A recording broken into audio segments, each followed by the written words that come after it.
how do you see cyber risks increasing in the future? How do I see cyber risk increasing? Facetiously, I would say on a daily basis. But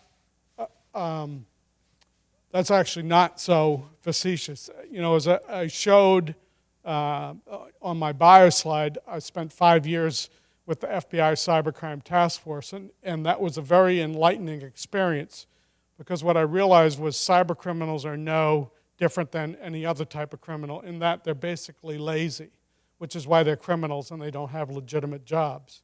But make no mistake about it, they're also very technically astute. In fact, they're some of the most brilliant people I've ever encountered. They just happen to be on the wrong side of the law, all right? As a result, make no mistake about it, these are not loner individuals living in their mom's basement somewhere in Romania. This is a large, organized, multi-tiered economy with specialized skills serving each other. Take ransomware, for example. You may think ransomware, again, is one person sending out some harmful script to one company. Not so. Ransomware is an entire economy. There is a layer of the industry that writes the ransomware script. There is a layer of the economy that sells that. There are service clouds for ransomware. There are end-user license agreements. There are support organizations. There are payment processing systems for ransomware. There are ransomware payment negotiation levels of service providers. It's one layer after another. This is an entire shadow economy, folks. It is very well organized. I think sometimes we, as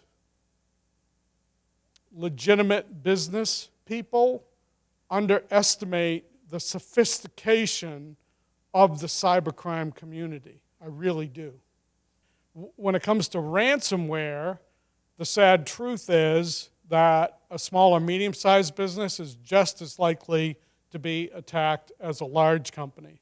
As a matter of fact, in some cases, remember I told you that cyber criminals are basically lazy, right?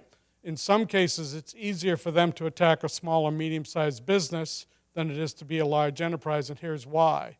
If the small or medium-sized business has a lack of defense to start with, what will happen is the ransomware criminal will get in first in what we call a stealth mode, will steal as many documents as they can. If they can steal the copy of the cyber insurance policy, if they have one, they'll find out what the aggregate coverage limit is for that company. They'll then launch the ransomware attack, and they'll ask the maximum of the coverage limit that they know that company is covered for. So in that case, it's just as likely that a small or medium-sized business would be attacked than another one. Another thing about another target, if you will, for small and medium-sized businesses is just because your revenue is not in the billions does not mean that you don't have something that a cyber criminal organization would be interested in. You may be a Tier 3 or Tier 4 provider for the Department of Defense. Here in the Midwest, there's a lot of small manufacturing companies, that kind of thing. You may think you're only making nuts and bolts, but the fact of the matter, that nut or bolt eventually ends up in a battleship or something like that.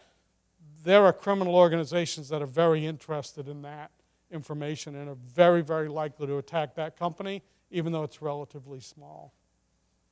So I think the two, to boil it down, it's the intelligence for the value of the data itself, and then the ransomware, the ability just for the financial gain.